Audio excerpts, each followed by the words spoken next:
Mari kita baca bersama-sama Galatia 5:22. Tetapi buah roh ialah kasih, sukacita, damai sejahtera, kesabaran, kebaikan, kemurahan, kesetiaan, kelemah lembutan, dan penguasaan diri. Ya, sampai situ ya. Mari kita berdoa. Tuhan berkati untuk perenungan pada sore hari ini. Sekali lagi Engkau yang boleh mengenyangkan kami dengan firman-Mu sendiri. Dan kami boleh bertumbuh di dalam anugerah Tuhan, dalam apa yang Tuhan sudah berikan pada kami. Tidak kami pendam, tidak kami lupakan, tapi sungguh-sungguh boleh berakar ke bawah dan boleh bertumbuh ke atas, menghasilkan buah pada waktu-Mu. Kami memohon belas kasihan dan anugerah Tuhan supaya ada pembicaraan yang sungguh-sungguh fruitful bagi kami semua. Berkati baik hamba-Mu, berkati setiap kami yang hadir. Demi Yesus Kristus kami berdoa. Amin. Sudah kita bisa mengaitkan ini ya, setiap maksudnya so-called virtue ini, dengan bagian-bagian yang lain semuanya kan nggak terpisahkan gitu. Memang kita bisa mengatakan yang terpenting di sini, yang terbesar itu adalah kasih atau cinta, love. Di dalam love itu tercakup semuanya sebetulnya gitu ya. Tapi kita juga bisa melihat, maksudnya waktu kita membicarakan joy, kita bisa bilang apa yang bikin orang itu betul-betul bisa mengalami sukacita. Ya kalau dia dikuasai oleh cinta, kalau dia hidupnya ada damai, kalau dia ada kesabaran dan seterusnya. Maksudnya poin yang sama kita bisa bicara tentang peace, karena integrasinya dengan semua virtue yang lain gitu ya. True peace itu nggak mungkin bisa dipisahkan dengan love, joy, patience, kindness, goodness dan seterusnya gitu. Maksudnya kita bisa bahas ini peace dari perspektif love, peace dari perspektif joy, peace dari perspektif patience, peace dari perspektif kindness dan seterusnya. Ini bisa jadi pembahasan sendiri, tapi saya percaya saudara bisa merenungkan ya. Maksudnya kita bisa merenungkan, kita bisa memikirkan sendiri gitu. Mungkin saya ambil eksemplaris saja ya, contoh, karena yang terpenting sekali lagi adalah love, kaitan peace dengan love ya. Maksudnya damai sejahtera yang sejati itu karena kita dikasihi dan karena kita mengasihi gitu. Kalau nggak ada cinta ya, kita nggak bisa bicara tentang Christian peace, itu nggak mungkin gitu. Maksudnya bicara peace sih bisa banyak sekali variasi ya pengertiannya ya. Tapi yang kita maksud pasti adalah peace seperti yang diajarkan dalam Alkitab kan ya. Maksudnya uniquely Christian dan biblical itu apa sebetulnya itu. Salah satunya ya ini kaitannya dengan love yang nggak terpisahkan. Orang itu hidupnya nggak ada peace, nggak mungkin bisa peaceful kalau dia itu nggak ada cinta gitu. Kalau dia kosong dengan pengertian cinta, dia merasa nggak dikasih, dia itu rentan sekali dengan lawan katanya peace ya, konflik misalnya gitu ya. Kalau nggak ada perasaan dicintai dan dia juga nggak mengasihi, nggak mencintai juga, akan sangat rentan terhadap ini konflik gitu di dalam hal ini gitu. Banyak orang itu hidupnya itu nggak at peace, dia nggak ada damai karena sebetulnya itu nggak ada cinta gitu di dalam kehidupannya. Ya belum lagi kita bicara joy, bicara patience, kindness, saudara bisa terusin sendiri ya. Semuanya itu akan betul gitu. Tapi kalau kita relate antara peace dan love, di situ kita langsung bisa melihat bahwa peace ini bukan urusan state of the mind, maksudnya secara sendiri, ansih per se in itself atau in himself, in herself. Bukan itu ya maksudnya gitu. Tapi peace sama seperti love itu nggak harus dimengerti secara relasional. Peace itu always relational, seperti love itu always relational. Maksudnya doesn't make any sense. Bicara love tanpa relasi itu nggak make any sense itu. Tapi kalau bicara love tanpa relasi nggak make sense, saya pikir kita lebih gampang setuju. Ya iyalah, masa saya mencintai diriku sendiri, aku cinta sekali kepada aku, ya memang kayaknya nggak make sense gitu ya. Tapi sayangnya waktu orang bicara tentang peace itu, the temptation lebih ada ya untuk menghayati peace secara tanpa relasi gitu. Sekali lagi ya, bicara love tanpa relasi kayaknya lebih sulit gitu. Tapi orang lebih ada temptation waktu bicara peace itu tanpa relasi gitu. Seperti seolah ada kemungkinan kita bisa mendapatkan damai without relasi. Padahal itu sama sekali nggak mungkin gitu. Itu pasti bukan dalam pengertian Kristen. Makanya kita ini vocabulary bisa dibicarakan di mana-mana ya. Semua orang sama bicara peace. Antar negara dengan negara lain juga bicara peace. Peace kayaknya sesuatu yang seperti kayak gampang sekali dibicarakan. Di dalam zaman dulu itu juga ada namanya Pax Romana ya. Peace yang dipropagandakan oleh apa ini namanya pemerintahan Romawi. Pemerintahan Romawi kalau dibandingin sama pemerintahan-pemerintahan yang lain deh sebelum-sebelumnya itu sudah sangat maju sekali gitu di dalam hukumnya, di dalam konsep tentang virtue dan sebagainya. And yet waktu kita sekali lagi bandingin dengan Alkitab ya, gak ada bandingannya sama sekali gitu maksudnya. Yang disebut Pax Romana, peace yang dipropagadakan oleh Romawi itu nothing sebetulnya kalau compare dengan konsep biblical peace ya. Kita nggak hidup di dalam zaman Romawi sih, kita hidup di dalam zaman kita sendiri. Tapi again konsep peace ini dia kayaknya di dalam dunia kita juga bisa ada definisinya sendiri. Matthew Henry misalnya waktu dia membicarakan tentang bagian ini, dia bicara peace again aspek relasional gitu, sederhana ya. Dia bilang peace itu with God and conscience. Dia bicara peace dengan Allah, damai dengan Allah, rekonsiliasi peace dengan Allah, tapi dengan conscience. Dan saudara perhatiin ya, at least dalam pikiran Matthew Henry, peace dengan conscience itu lebih dulu di sini ya pembahasannya daripada peace dengan others. Sekali lagi ya, banyak orang nggak bisa ada peace dengan others itu karena dia nggak peaceful dengan, dia nggak at peace dengan Tuhan, dan juga selain itu dia juga nggak at peace with his atau her conscience. Maksudnya kalau kita itu nggak ada clear conscience ya, nggak ada hati nurani yang tidak lagi menuduh kita, yang nggak lagi menghakimi kita, gitu, yang nggak lagi accuse kita, itu kita susah at peace dengan orang lain gitu. Karena problemnya itu ada di dalam diri kita sendiri. Sekali lagi ya, kalau kita ini ada problem di dalam diri kita sendiri, kita keluar semua akan ada problem gitu. Problemnya itu nggak tentu dengan orang lain, problemnya itu ada di dalam diri kita sendiri gitu ya.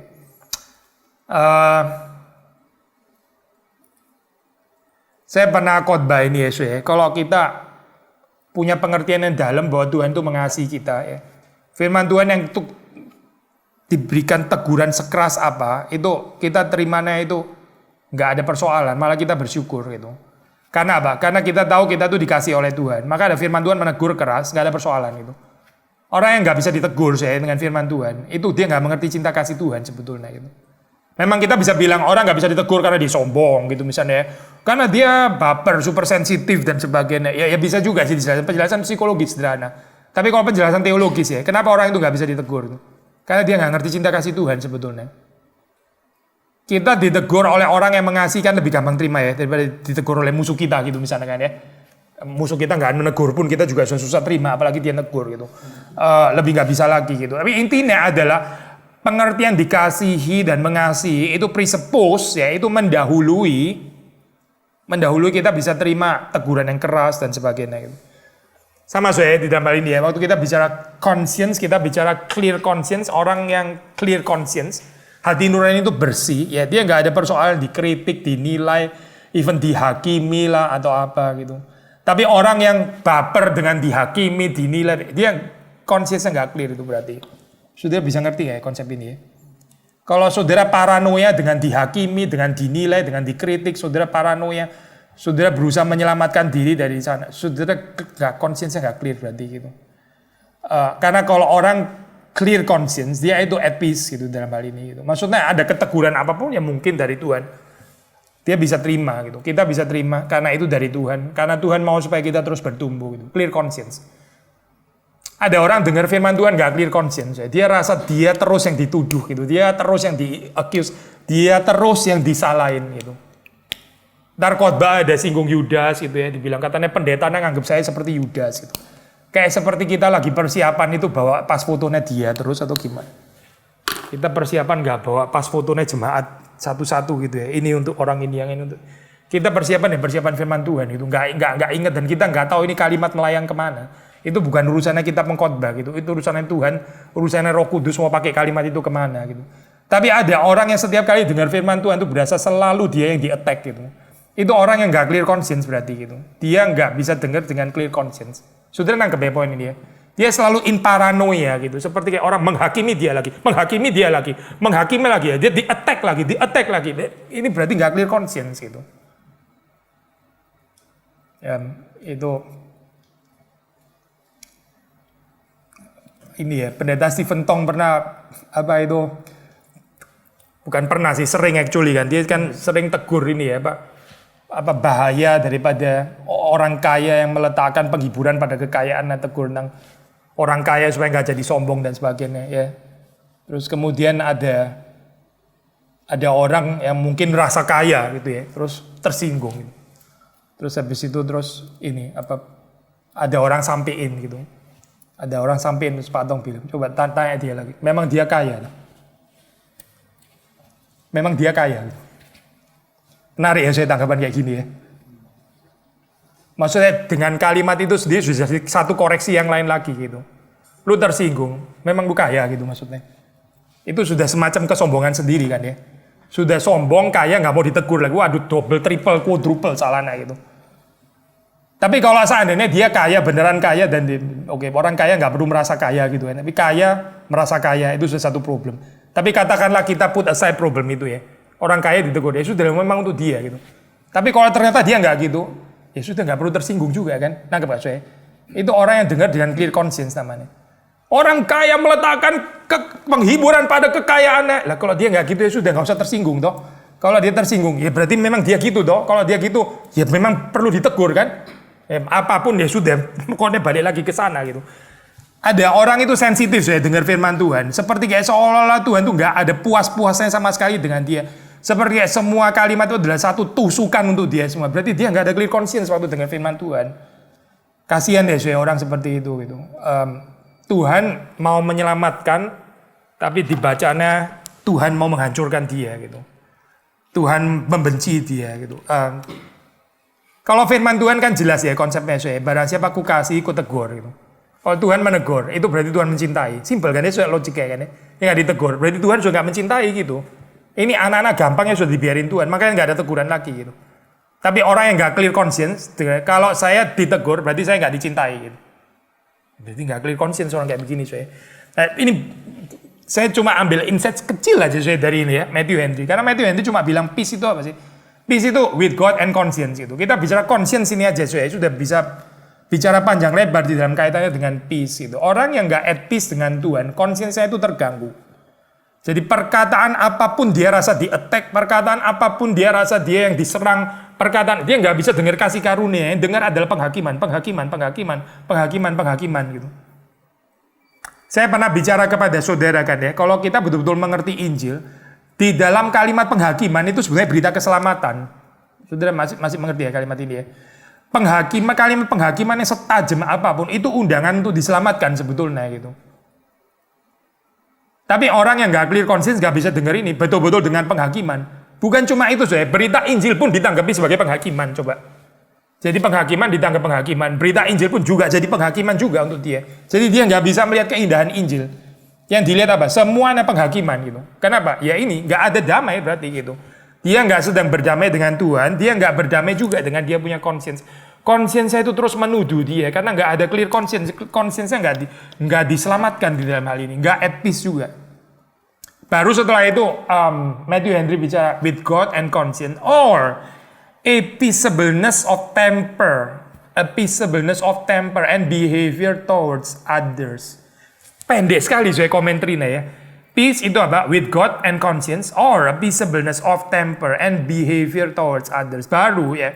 Kalau kita ini full reconcile dengan Tuhan, dengan Allah, kita clear conscience ya. Karena kita reconcile dengan Tuhan, akhirnya kita reconcile dengan diri kita sendiri. Conscience kita nggak menuduh kita. Baru kita bisa ada apa?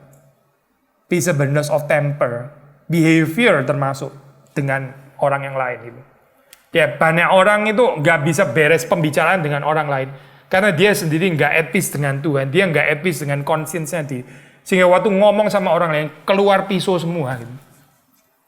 Keluarnya semuanya pisau gitu. Karena itu menyatakan apa saya? Menyatakan dia sendiri nggak beres sama Tuhan gitu. Dia nggak ada peace dengan Tuhan dan nggak ada peace dengan conscience-nya sendiri gitu.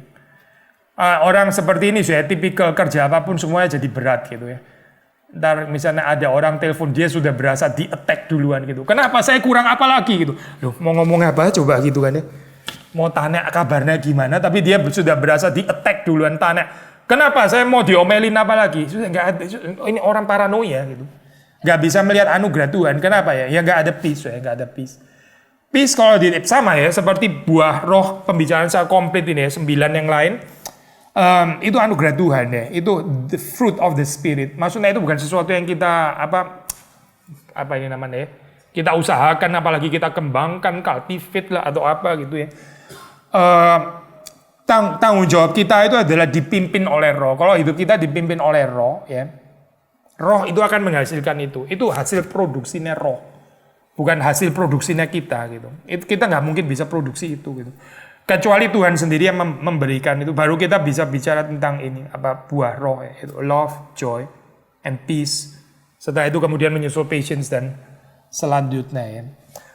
Saya mau coba ini ya Pak, maksudnya membandingkan ini juga dengan konsep yang lain. Kalau di dalam zamannya Paulus itu again selain Roman culture atau Roman philosophy yang juga terkenal menguasai pada saat itu kan ya pasti juga Greek culture atau Greek philosophy.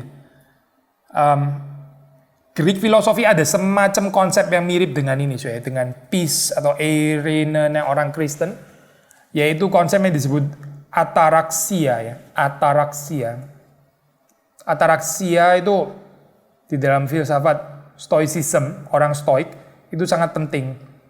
Nah ini termasuk kenapa kita singgung ini, karena saya percaya di dalam dunia modern banyak orang konsep peace-nya itu lebih mirip stoik daripada konsep Kristen gitu. Ataraksia itu di dalam pengertian stoicism itu adalah serenity, tranquility, quiet mind.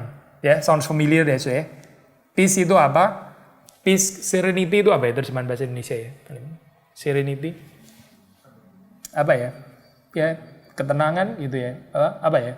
Ketenangan gitu. Saudara di sebelah danau, tenang gitu. Kok jadi selevel? Nah, mulai nggak tenang gitu ya. Danaunya selevel dengan jalan, mulai nggak tenang kita. Tapi kalau danaunya di situ ya, di situ kita jadi tenang gitu. Itu namanya serenity. Tranquility, a quiet mind gitu. Sounds familiar sih ini bukan ide yang sama sekali asing dan bukan kayak ketinggalan 2000 tahun enggak, tapi sekarang juga masih kayak gini. Serenity, tranquility, quiet mind ya. Dan menurut orang-orang stoik ini ya, maksudnya gambaran ini ya, ataraksia ini diperoleh melalui yang disebut itu namanya autarkeia.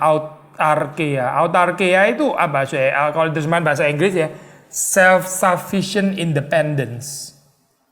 Self-sufficient independence. Maksudnya saudara punya kekuatan tertentu ya untuk bisa mengontrol kondisi sehingga saudara bisa ada di atasnya gitu. Nah, Pak. Saudara bisa ada di atas, self-sufficient independence. Jadi saudara nggak diombang-ambingkan ya oleh keadaan gitu misalnya. Bagus juga loh kan saya. Lumayan loh konsep kayak begini. Saudara ada serenity, tranquility, quiet mind. Self-sufficient independence ini penting ya, karena kalau menurut orang stoik kalau kita nggak ada ini, yaitu kita akan diombang-ambingkan, kita jadi babak belur, kita jadi bulan-bulanan dengan berbagai macam permasalahan yang ada di dalam kehidupan ini gitu. Jadi hidup seperti kayak roller coaster gitu ya, nggak menyenangkan. Stoik itu mengejar serenity, tranquility, yang seperti nggak tersentuh lagi ya oleh hinggar-bingarnya kehidupan ini gitu. Menarik juga kan sedikit mirip konsep Kristen, saudara perhatikan ini bukan Kristen bukan gitu. Kristen nggak kayak begini gitu. Jadi kalau kita konsep ataraksia, ya, masuk peace yang mirip ataraksia, di dalam pengertian kita untouched ya by the trouble of life gitu misalnya. Itu bukan konsep Kristen bukan gitu. Untouched by the trouble of life. Saudara seperti kayak di atas gitu ya. Mau ada penderitaan, mau ada sakit penyakit, ada banjir dan sebagainya. Saudara di atasnya gitu. Masuk ke dalam satu keadaan ataraksia namanya ya. Saya sudah pernah bahas bagian ini ya. Kalau kita kebal terhadap suffering, kebal terhadap pain, kita juga kebal terhadap happiness actually. Gitu.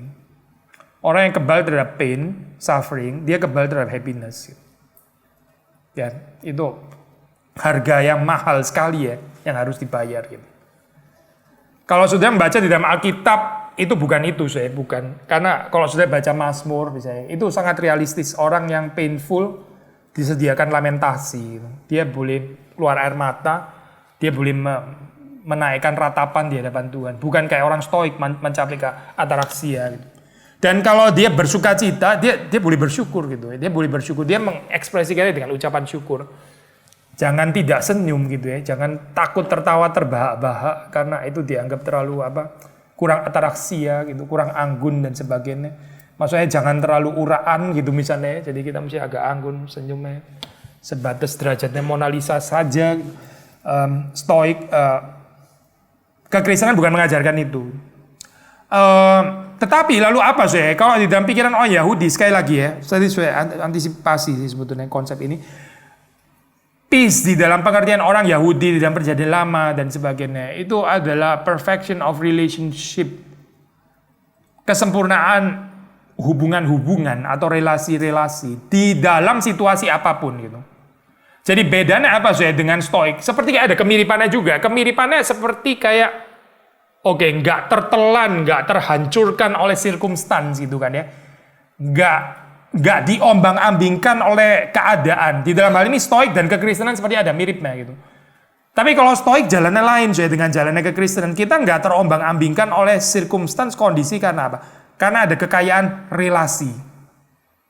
Karena ada kekayaan relasi. Pertama relasi dengan Tuhan tadi ya. Relasi dengan diri sendiri, dengan hati nurani juga beres ya. Dan relasi dengan others gitu. Makanya sekali lagi, kita nggak bisa menghayati peace ini dengan saudara diam sendiri without community, itu impossible gitu. Termasuk juga kita bilang dengan Tuhan. Karena Tuhan yang nggak ada komunitasnya itu pasti bukan Tuhan yang asli. Itu Tuhan yang lain pasti gitu. Karena Tuhan yang asli, ya ini pinjam misalnya Bonhoeffer, Christ is not without his body. Kristus itu nggak pernah tanpa tubuhnya. Gitu. Kalau kita bicara dengan Kristus, itu berarti dengan Kristus kepala betul dan Kristus tubuhnya juga gitu. Itu namanya dengan Kristus. Kita nggak bisa bicara dengan Kristus yang adalah kepala saja, tapi tanpa tubuhnya. Kristus nggak pernah tanpa tubuhnya. Kristus yang kita kenal itu bukan tanpa tubuh ya, tapi dengan tubuhnya. Jadi kita bicara dengan Kristus ya betul, dengan Kristus kepala dan tubuh maksudnya. Jadi kalau kita melihat di dalam bagian ini ya, penekanan relationships ini penting gitu. Ya. Maksudnya adalah kalau kita betul-betul hidup di dalam damai, kita ada damai sejahtera, ada shalom ya. Ini berarti kita mendapatkan highest good ya, seorang pribadi yang mendapatkan highest good. Dia mendapatkan berkat dari Tuhan, pemeliharaan anugerah Tuhan yang bisa promotes the best relationships. Itu baru kita bicara peace. Yang bisa menolong kita untuk menghayati relasi-relasi yang the best possible gitu ya. Itu kita bicara peace itu. Sama seperti kita bicara cinta ya, kemampuan untuk mengasihi yang dimungkinkan dari kita mengerti bahwa kita dikasih. Kita tahu kita dikasih lalu kita mengasihi. Saya pernah di khotbah ini ya, kutip Dostoyevsky bilang hell itu is the impossibility to love. Gak ada lagi kemungkinan untuk mengasihi gitu. Gak ada lagi kemungkinan untuk bisa mengasihi, yaitu hell gitu. Gak ada lagi kemungkinan untuk bisa berrelasi, ya itulah hell gitu di dalam hal ini ya. Jadi kita masih mengembangkan konsep peace seperti yang di dalam ini ya. Maksudnya pemahaman kita seperti yang dibicarakan dalam Alkitab. Kata kuncinya itu salah satu yang paling penting adalah bicara tentang relasi. Jadi menurut orang Yahudi, maksudnya belajar perjanjian lama, shalom itu arti utamanya itu bukan the absence of opposition misalnya ya, atau the absence of banjir gitu misalnya. Pasti bukan itu. Bukan the absence of difficulties, bukan tidak adanya kesulitan. Gak ada lagi orang yang membenci kita, gak ada lagi oposisi, ya. Gak ada lagi orang yang melukai kita, dan juga gak ada lagi yang namanya pain, sakit, ya. Bukan itu bukan shalomnya orang Yahudi, bukan gitu. Dan juga bukan how to transcend di dalam pengertian terus kita di atasnya itu supaya kita untouched by those difficulties, pains, and opposition. Bukan itu karena itu stoik gitu. Tapi ya, despite keadaan seperti itu, despite painful, despite ada difficulties, despite ada kebencian, opposition dan sebagainya, yet still, karena kita punya kekayaan relationships tadi ya, diri kita itu jadi utuh gitu. Kita ada wholeness, dan melalui kekayaan relasi itu kita merelativisasi tadi ya, pain, difficulties, dan oposisi.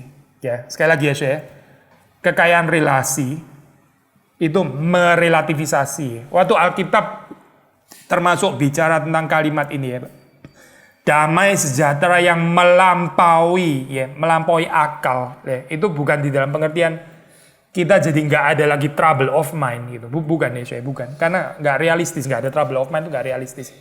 Tapi karena kita punya kekayaan relasi, ya yang dalam, relasi cinta, relasi kasih, maka trouble of mind yang ada itu tadi ya, itu terrelativisasi. Saudara ngerti nggak konsep terrelativisasi ya? Nah, gimana konsep ini kan ya? Saudara pernah ngalamin satu sakit ya, sakit nggak tahu sakit dari mana dia. Karena saudara saking senengnya bisa lupa, pernah nggak ngalamin kayak gitu? Itu kan bukan pain-nya jadi nggak ada lagi kan ya, tapi terrelativisasi gitu. Terrelativisasi ya. Ruangan ini sih pasti bersihnya nggak sempurna ya, kalau saudara cari-cari pasti ada kotornya gitu kan. Tapi kalau saudara konsentrasi ke sini, kita akhirnya sedang PA pemuda, bukan sedang bagaimana juara kebersihan gitu ya, saudara. Jadi nggak annoying dengan perhatiin satu titik semut jalan, saudara terganggu dan sebagainya. Bukan nggak ada sih, kotor tetap ada, tapi itu somehow terrelativisasi dengan yang lain. So konsep ini penting gitu, bukan bagaimana keluar di atas saya gitu ya, bukan gimana pura-pura itu nggak ada, dan bukan total absence daripada itu semua, bukan, tapi merelativisasinya dengan kekayaan relasi. Jadi kalau kita punya banyak relasi ya, yang dimungkinkan melalui peace with God, peace with conscience, nah itu kita ada peace gitu. Itu true peace namanya gitu. Nah, biasanya konsep ini ya, relasi, peace. Saudara bisa bandingin ini ya, buah roh dengan bagian yang itu sebelumnya kan, itu ada beberapa yang cocok sebagai kontrasnya gitu kan. Ya. Maksudnya ayat 19 itu. 19 itu kan bicara works of the flesh, sexual immorality, impurity, sensuality, idolatry, sorcery, enmity, strife, jealousy. Coba saudara baca bagian itu ya, 19-20. Kira-kira yang satu kategori dengan peace yang mana gitu. Maksudnya, hal yang negatif itu kita perlu tahu, paling nggak untuk mengontraskannya, jadi kita tahu lawan katanya gitu ya. Misalnya apa gitu? Nggak harus cuma satu sih, bisa beberapa kan ya. Peace lawan katanya apa? Apa? Iya, perseteruan, perselisihan, apa? Iri hati, oke, apa? Iya, mulai marah juga boleh ya di situ ya. Marah, kemarahan, anger, rivalries itu permusuhan ya di situ ya, apa ya? Perseteruan. Lalu dissensions itu apa ngomongnya? Perselisihan. Lalu terus yang divisions apa? Nggak ada. Perpecahan ya? Apa? Roh pemecah ya? Roh pemecah ngomongnya. Oke. Ya paling sedikit 4 itu ya. Anger, rivalries, dissension, sama division. Itu ya opposition daripada peace ya. Kalau kita kehilangan itu ya kita gampang sekali marah secara karnal. Kita gampang sekali masuk ke dalam ini perseteruan. Kita gampang sekali dissension sekali lagi tadi terjemahannya? Perselisihan ya. Perselisihan ya betul ya. Perselisihan dan perpecahan gitu ya. Perselisihan, perpecahan. Maksudnya gini saudara bisa lihat dari sini peace itu berarti promote unity gitu kan ya. Ya itu hampir nggak perlu dikomentari sih sebetulnya. Karena kan kita dari tadi bilang peace itu relasi ya. Relasi yang benar ya pasti creating unity kan gitu.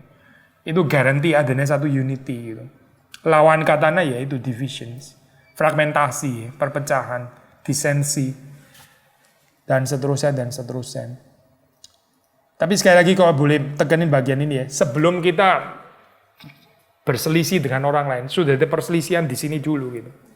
Sudah ada perselisihan di dalam. Gitu. Yang di luar itu cuma ekspresi keluar daripada apa yang di dalam. Di dalam sendiri sudah fragmented dan nggak ada unity. Waktu di luar nggak ada unity, itu nggak ada ceritanya.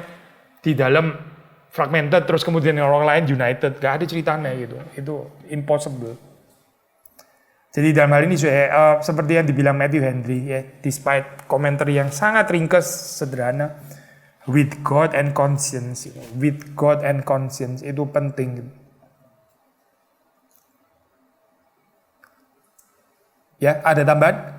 Kalau misalnya pembandingnya adalah anxiety, strife, itu sih quite clear ya. Mungkin yang lebih susah itu gimana kita discern orang yang memang pada dasarnya itu peaceable atau pragmatik, yang Dikritik nggak apa-apa. Iya. Gitu Iya. ya.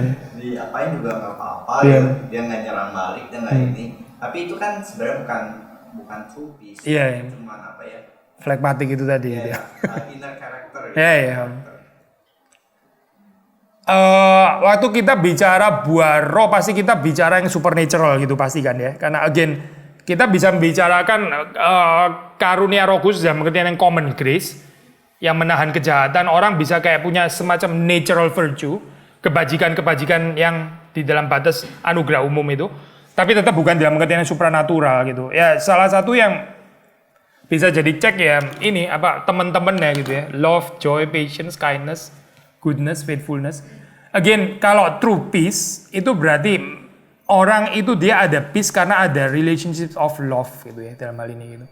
Tapi kalau cuma sekedar semacam peace tapi dia juga nggak mencintai, kan ada ya orang yang kayak pasif gitu ya, juga nggak bisa terlalu dilukai dan perhaps dia juga nggak melukai orang lain gitu ya, dan juga nggak gampang terluka juga kayaknya orangnya, tapi nggak aktif mencintai gitu. Bisa bayangin nggak saya? Nggak aktif mencintai gitu, nggak ada pengorbanan gitu untuk orang lain. Ya itu bukan true peace gitu. Itu saya nggak mau pakai istilah false peace lah ya. Kalau maksudnya peace di dalam pengertian common grace, natural peace ya oke lah. At least orang itu lebih baik daripada para pembunuh gitu misalnya ya. Ya iya sih gitu. Itu berkat dari Tuhan juga gitu. Tapi cuma di dalam level natural ya, bukan di dalam ini apa? Bukan di dalam level supernatural gift of God yang diberikan oleh Roh Kudus itu tadi gitu. Maksudnya kita mesti critical terhadap diri kita sendiri gitu. Termasuk juga jangan tertipu dengan fenomena-fenomena ya. Maksudnya gini, kalau kita kembangin lagi di dalam kehidupan Yesus Kristus yang sempurna ya, sempurna di dalam ini ya, semuanya ini buah roh pasti sempurna kan ya. Yesus ada konflik gitu. Maksudnya ada necessary konflik yang tetap nggak berbenturan dengan peace gitu. Nah ini penguji yang lain juga gitu ya. Kalau ada satu saat di mana kita harus konflik demi kebenaran misalnya ya, tapi kita nggak berani konflik itu karena natural peace kita, ya inilah menggambarkan bahwa itu pasti bukan supernatural peace gitu. Atau saya pakai kalimat lain ya, Yesus bilang saya datang saya datang bukan membawa damai tapi membawa pedang gitu. Ini even nggak pakai cuma loh ya. Jadi dia seperti kayak berbenturan dengan ayat yang lain gitu. Tapi kita percaya dia pakai istilah dengan pengertian yang lain. Saya datang bukan untuk bawa peace. Maksudnya bukan datang untuk bawa false peace. Saya datang bukan bawa untuk natural peace saja gitu ya. Yang memang sudah bisa ada di dalam dunia. Yang semua orang cuma kelihatan rukun-rukun, saling ya seperti kayak saling kompak dan sebagainya. Tapi sebenarnya nggak ada pekerjaan Tuhan. Sudah pernah nggak ada pengalaman seperti ini ya? Masuk dalam satu komunitas, kayak kompak banget gitu ya. Tapi saudara nggak bisa bicara kebenaran di situ. Gitu. Saudara nggak bisa bicara sesuatu yang ntar bakal nyinggung orang lain. Dan saudara takut karena mendingan kita kompak deh. Maksudnya grup kita ini juga nggak gede-gede banget masalahnya. Kalau saya ngomong tadi tersinggung malah jadi perpecahan gimana ini? Nah itu benar-benar temptation deh. Masuk ke dalam semacam false peace di dalam hal ini gitu. Yang secara fenomena bisa kelihatan kayak peace gitu, kayak baik-baik dengan semua orang, nggak berani konflik maksudnya gitu. Waktu dia bicara kebenaran, ada potensi bisa melukai orang lain, meskipun itu bukan motivasinya dia ya, sengaja mau melukai orang kan pasti bukan ya. Tapi itu benar-benar ada risk itu gitu. Lalu bagaimana gitu? Kita memilih false peace atau kita tetap bicara kebenaran seperti Yesus ya. Yesus kan bukan ini ya, bukan pencinta konflik ya, sudah pasti bukan gitu. Dia bukan memang dasar karakternya itu suka banget ya sama berantem. Ya bukan lah, Yesus pasti bukan orang seperti itu gitu. Tapi sudah melihat dalam Injil ada apa ya namanya? Unavoidable conflict gitu dalam hal ini ya. Yang kita nggak bisa bilang, oh itu berarti buah kedagingan atau apa ini works of the flesh. Ini perbuatan daging dong berarti. Anger, reverse, dissension, division. Bukan. Itu bukan bicara itu, nggak masuk ke dalam kategori itu gitu. Nah ini termasuk matriks yang lain ya, maksudnya angle yang lain untuk bisa mengerti true peace sebetulnya itu apa sih gitu. Tapi kita mesti jujur ya, jangan benar-benar carnal divisions, kita bilang ini necessary conflict lagi gitu. Wah itu kita ntar theological justification kayak gitu susah gitu. Karena kita memanipulasi teologi untuk menjustify kelemahan sendiri. Saya nggak tanggung jawab ya dengan ini, dengan ekses kayak begitu ya. Saudara betul-betul orang yang memang dasar suka berantem terus saudara bilang, orang reform kayaknya lebih bisa jatuh ke sini ya. iya benar, dan benar-benar kejadian kayak begitu. Keeping peace, orang reform lebih sering berantem gitu maksudnya. Dan setelah itu menjustify ya. Yesus pun juga begitu. Wah itu sulit ya, itu sulit. Saudara mesti hati-hati ya dengan ini, dengan model yang kayak begitu. Coba saudara buka medsos lah, saudara akan lihat itu exposure. Ada orang yang nggak bisa hidup kalau nggak ada konflik gitu maksud. Ada certain orang itu yang dia hidupnya itu dari polemik gitu, bukan driven by the spirit, tapi driven by polemics and polemics only. Itu saya nggak percaya itu dipimpin roh, itu kedagingan itu sebetulnya gitu. And yet sisi yang lain ya dialectically ya, ini karena bukan khotbah tapi pengajaran, jadi ngomongnya mesti lengkap gitu ya. Sisi yang lain itu tadi, jangan takut konflik sampai nggak berani menyatakan kebenaran. Itu another problem ntar gitu. Pak, itu apa acuan itu, bukan acuan, maksudnya gini, kan tadi Bapak bilang kalau misalnya memang kita ke Tuhan bagus, terus misalnya kita sifat orang yang sama siapa aja kalau bermain gitu, sama siapa aja oke, terus kalau ada satu sisi kita lebih mementingkan relasi kepada Tuhan, akhirnya kita bisa berkonflik sama mereka, itu oke. Nah, kalau misalnya kita perspektifnya dibalik, yaitu ini sama siapa aja tersinggung gitu. Apakah dia sama Tuhan bisa diragukan atau jadi enggak? Kalau perspektifnya dibalik? ya diragukan dong. Pasti. Iya, tapi ini saya ngomong gini bukan untuk observe orang lain ya. Kalau kita kayak gitu, kita harus kritikal bahwa kita ini nggak sedang etis dengan Tuhan gitu. Saya juga nggak mau ngomong perfection lah. Anyway, di dalam reform spirituality kan kita against perfectionism. Ini pertumbuhan ya. Kita kalau hopefully sih, kita waktu lihat ke belakang dulu saya kayaknya lebih gampang tersinggung. Saya sekarang lebih bisa mengampuni. Kan harusnya ada gitu ya. Sampai sekarang pun di level ini juga masih tersinggung juga sih sebetulnya. Tapi kita hoping 2 tahun lagi ntar lebih nggak tersinggung lagi gitu kan. Ini bukan langsung di posisinya Yesus kan, bukan gitu ya maksudnya. Tapi kita in growing process gitu. Kalau lihat ada growing process saja sudah bersyukur gitu maksudnya. Kalau kita lihat ini ada pertumbuhan kok. Saya masih ada kelemahan gitu. Tapi kalau lihat saya ada pertumbuhan, bukan nggak ada pertumbuhan. Ya kita bersyukur gitu. Relasi horizontal sih secara approach nggak bisa tetap dipakai. Tapi kita tahu waktu kita membicarakan relasi horizontal kan nggak mungkin tanpa perspektif vertikalnya kan pasti gitu. Karena nggak ada dasarnya, nggak ada rootnya kalau kita nggak ngomong itu. Gitu. Pendekatannya boleh aja pakai ini misalnya. Lu tuh ngomong sama gue kok kasar melulu ya gitu ya. Selalu pisau yang keluar misalnya gitu kan ya. Oke, tapi ini kan kita bukan minta supaya dia memperbaiki supaya kalau dia ngomong sekarang keluarnya spons gitu kan. Tapi dia terus kemudian tetap nggak at peace sama Tuhan. Ya nggak ada gunanya, nggak ada poinnya tuh sebenarnya gitu. Kita bisa ngomong kayak gitu, tapi terus kemudian root problemnya kan sebenarnya dia dan Tuhan. Dia kecewa sama Tuhan. Dia nggak at peace dengan Tuhan. Maksudnya bagian itu kita mesti kasih tahu.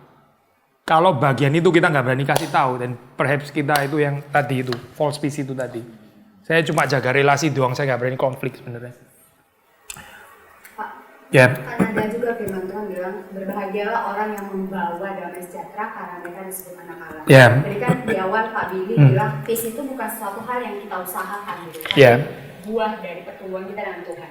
Nah, tapi di ayat itu seakan-akan damai itu tuh bisa diusahakan gitu, dibawa gitu. Gini lah, maksudnya gini, ini kan oke lah, mungkin kalimat precise-nya, vocabulary-nya ya, itu anugerah Tuhan, bukan sesuatu yang kita bisa bukan hasil, bukan works-nya kita gitu. Kita sebenarnya bahas ya bagian ini ya, kan bukan kebetulan gitu. Maksudnya Paulus itu benar-benar sangat tepat waktu dia dipimpin Roh Kudus, dia bilang fruit of the spirit, works of the flesh gitu. Works itu something yang dari human, makanya pakai istilah works gitu.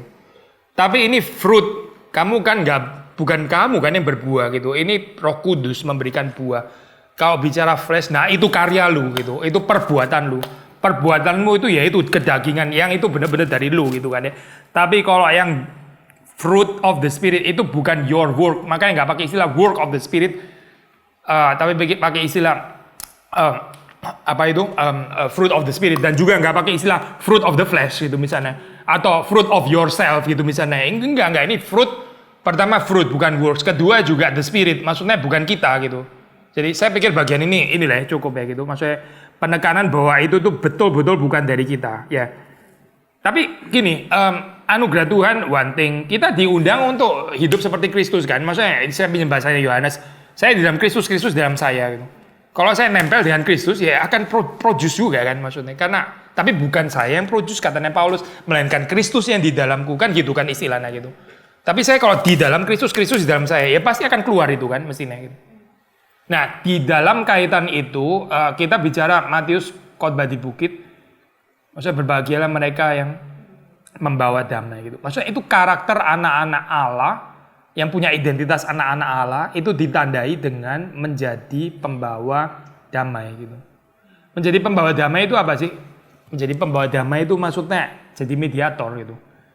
Lagi-lagi itu urusan relasi gitu. Sekarang bukan cuma relasinya saya, tapi relasinya ini dan ini gitu.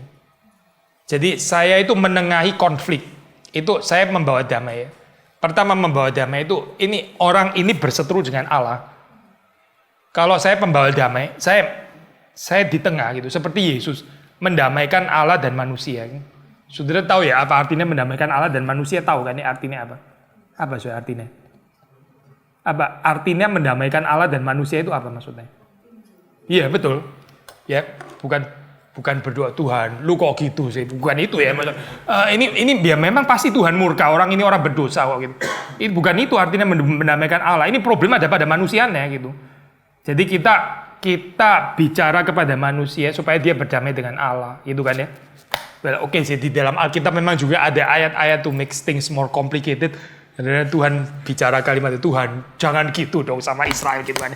Itu seperti kayak ini bahasa manusia membujuk Tuhan untuk berdamai dengan umatnya. Tapi itu juga akan be beautiful, itu panggilan daripada mediator gitu ya.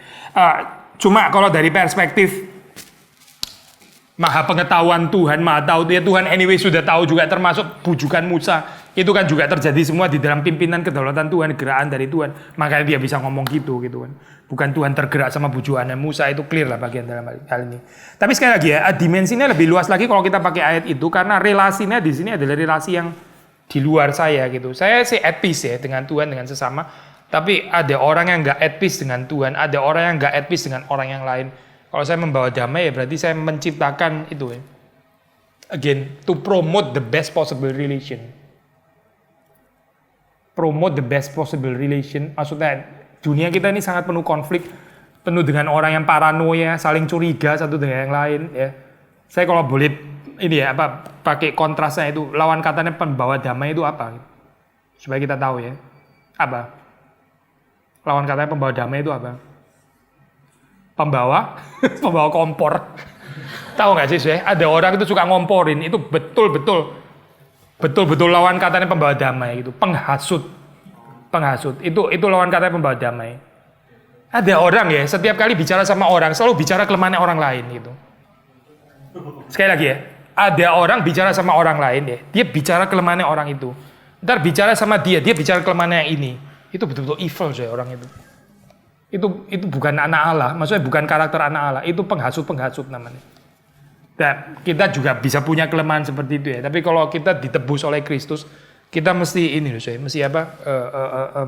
keluar dari keadaan seperti itu.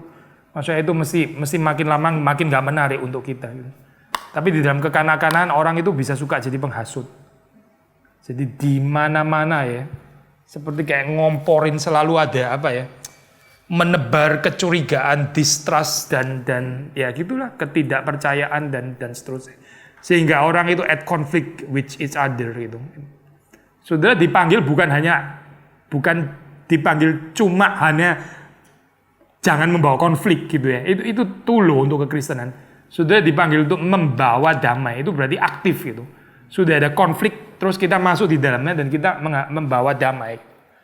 Ya, needless to say, jangan membawa konflik. Sudah pasti itu bahan kindergarten itu. Maaf ya istilah ini. Itu bahan kekristenan sekolah minggu sebetulnya, so nggak usah diomong lagi. Gitu. Tapi kita dipanggil event untuk membawa damai, gitu. Berarti dunia yang penuh konflik, jadi lebih ada peace di dalam hal ini.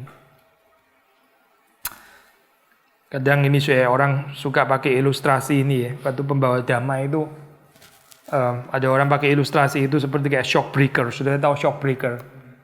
Shock breaker itu kegencet dari atas sama bawah ya gitu. Tangkap maksudnya?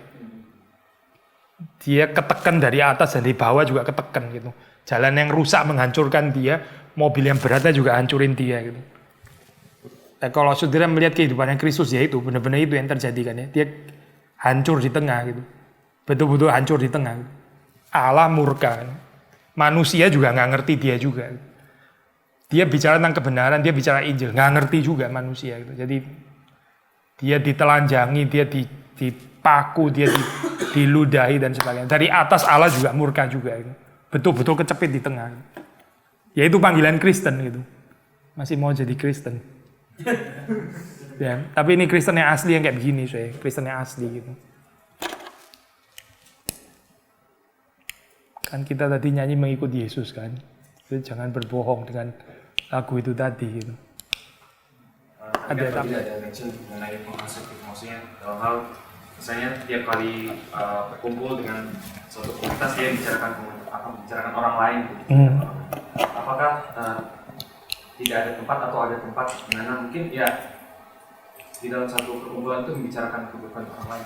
Gini ya, kadang-kadang gini loh. Kalau mau dibilang nggak ada tempat ya pasti ada tempatnya juga gitu. Maksudnya cuma gini saya beberapa cek ya. Ini bicara reform spirituality, reform piety dan sebagainya. Pertama kita lihat kelemahan orang. Kita sudah ngomong sama Tuhan nggak itu? Maksudnya kita sudah doain nggak? Belum ngomong sama Tuhan, ngomong sama orang lain dulu gitu. Kita ngomong nggak sama Tuhan tentang kelemahannya dia? Itu satu gitu ya. Kalau belum ngomong sama Tuhan tapi ngomong sama orang lain, maksudnya justification di mana? Coba kasih tahu. Nggak ada justificationnya. Kedua ya, sudah ngomong nggak sama dia juga gitu. Ini kan adult dan adult kan ya. Kita kan bukan kindergarten kan. Bedanya kindergarten, kalau kindergarten itu ada masalah tadi itu dia lempar, nah itu kindergarten gitu. Selalu laporan sama orang tuanya, itu kindergarten gitu. Kalau orang dewasa, ya dia settle, maksudnya dia settle sendiri gitu. Dia ada persoalan, dia ngomong sama orangnya gitu. Even kalau nggak ada persoalan orang itu, dia ngomong sama orangnya. Gitu. Pertama ngomong sama Tuhan, kedua ngomong sama orangnya gitu. Ini sudah belum, ngomong sama orangnya sudah belum. Ngomong sama Tuhan belum, ngomong sama orangnya belum, ngomong sama orang lain gitu. Itu apa kalau bukan ini? Kalau bukan menghasut, bukan, saya susah loh justifikasinya gitu.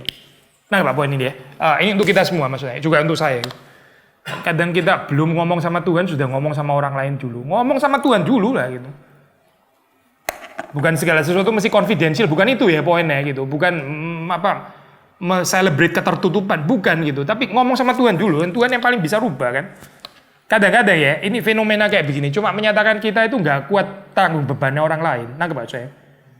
Saya dikasih koper sama orang lain, saya nggak rela, nggak kuat, nggak whatever lah. Saya langsung koper orang lain. Nangkep Pak saya? Sudah ngerti maksudnya ya?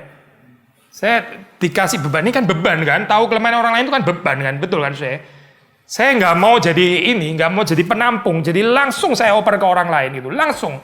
Berarti saya nggak ada kekuatan untuk nampung itu sama sekali gitu. Itu berarti orang apa? Orang childish berarti. Setiap kali kelemahan orang lain harus dioper kepada orang lain. Kenapa dia nggak bisa tanggung sendiri ya bersama dengan Tuhannya gitu? Kalau dia orang dewasa. Saya ngomong di sini sama pemuda-pemuda, tapi saudara fantasi sedikit ya. Kalau kita misalnya orang tua gitu ya, saya Pak Heru sudah orang tua, saya punya anak.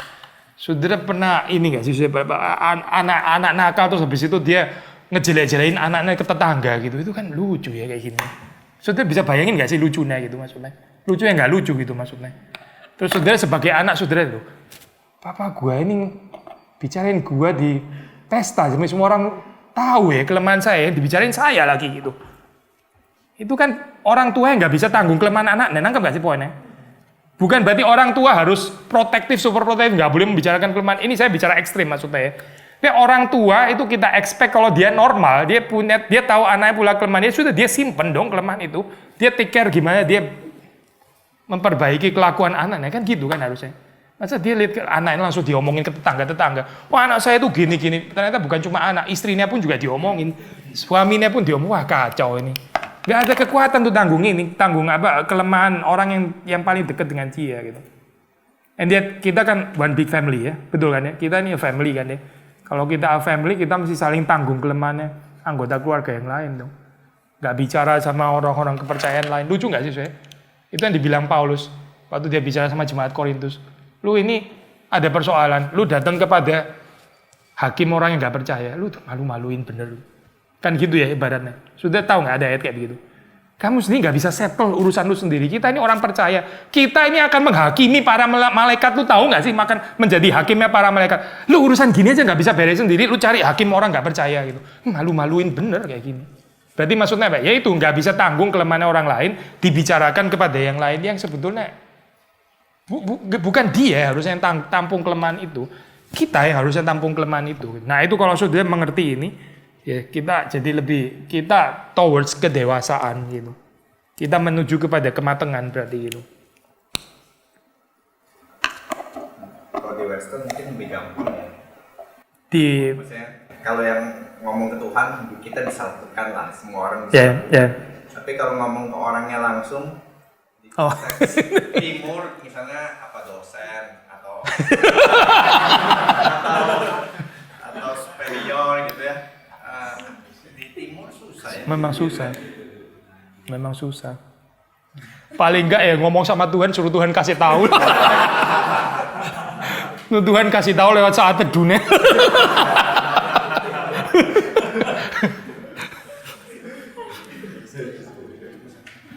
Mungkin itu juga kali maksudnya ini lebih prevalent di timur. Karena kalau di barat ada outletnya dan orang nggak terlalu take it personally, tapi di timur lebih ada kayak gosip-gosip di belakang segala macam karena mungkin nggak ada outlet langsung ke orangnya. Iya.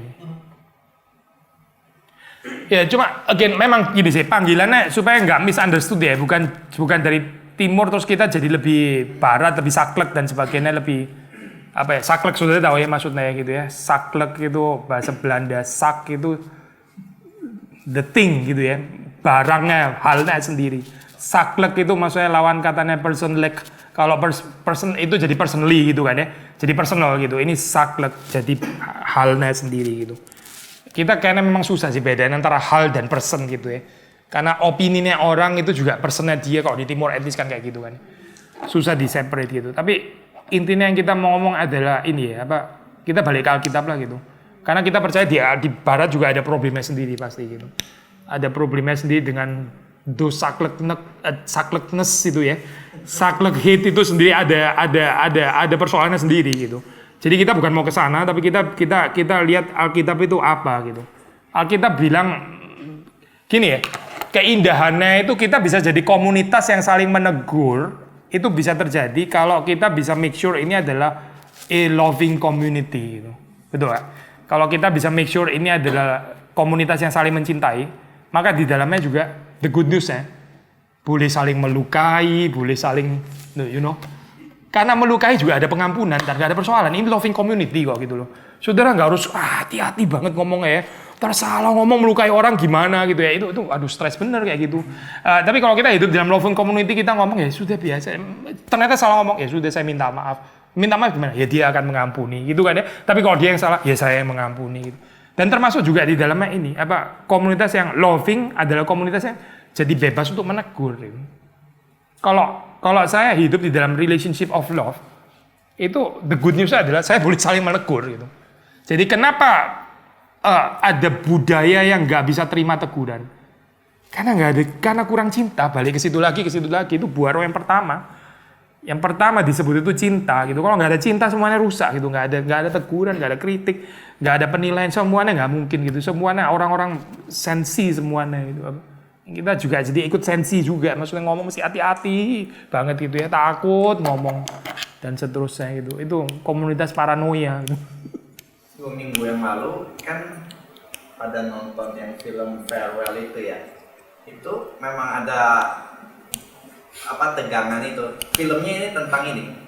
Farewell itu tentang orang yang anak muda yang tinggal di Amerika di barat lalu pulang ke timur karena omanya udah sakit kanker dan nggak lama lagi. Jadi kan seakan-akan kalau di timur mementingkan peace ya, menjaga harmoni segala macam. Nggak bicara diagnosa ya. Kalau barat whatever it is you must say the truth. Tapi akhirnya at the end film itu terus kemudian berhasil juga karena dia nggak pernah tahu dan karena olahraga itu terus akhirnya sembuh juga gitu ya. Ini apa? Untung kita nggak kasih tahu gitu.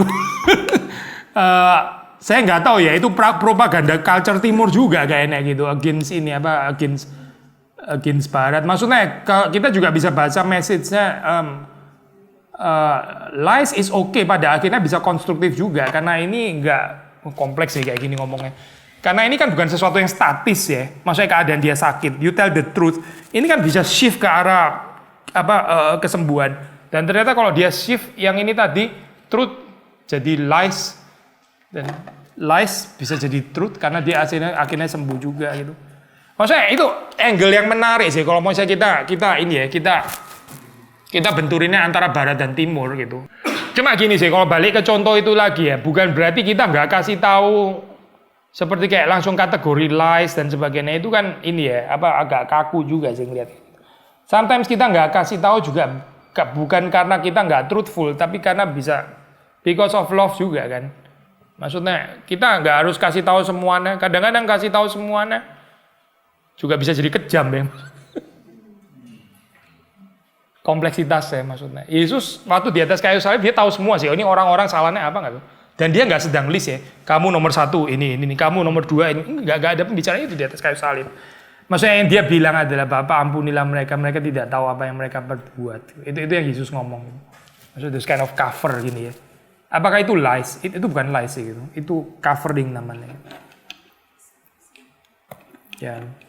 Maksudnya sisi yang lain, kadang-kadang kita ngomong kayak kita truthful, padahal kita nggak ada love gitu. Nangkep nggak sih? Kita naked truth, tapi yang nggak ada love gitu maksudnya. Truth juga harus berkait dengan love kan, sama gitu. Selain truth juga harus berkait dengan peace. Oke, kita doa ya. Tuhan berkati kehidupan kami bersyukur karena dari sisi Tuhan Engkau sudah memberikan kepada kami damai, karena selagi kami masih menjadi setru Tuhan, Engkau sudah mendamaikan dengan kematian anakmu sendiri, dan kami bersyukur untuk korban yang sudah disediakan bagi kami. Kami ingin menghidupi Injil, berita rekonsiliasi yang boleh terus kami hayati di dalam kehidupan kami, dan bukan hanya bagi kami, tapi kami juga bisa hadir di tengah-tengah dunia yang penuh dengan konflik, di antara relasi-relasi yang penuh dengan konflik. Kami bisa menjadi anak-anak Allah. Kami berdoa supaya Tuhan memberi kepada kami kekuatan, memberikan kepada kami eagerness, memberikan kepada kami ketekunan, penyangkalan diri, dan kami bisa menghidupi dan menikmati, atau Tuhan boleh menikmati kehidupan kami, karena di dalam kehidupan kami ada buah roh yang Tuhan bisa nikmati. Terima kasih Tuhan untuk firman Tuhan yang diberikan bagi kami. Demi Yesus Kristus kami bersyukur. Amin.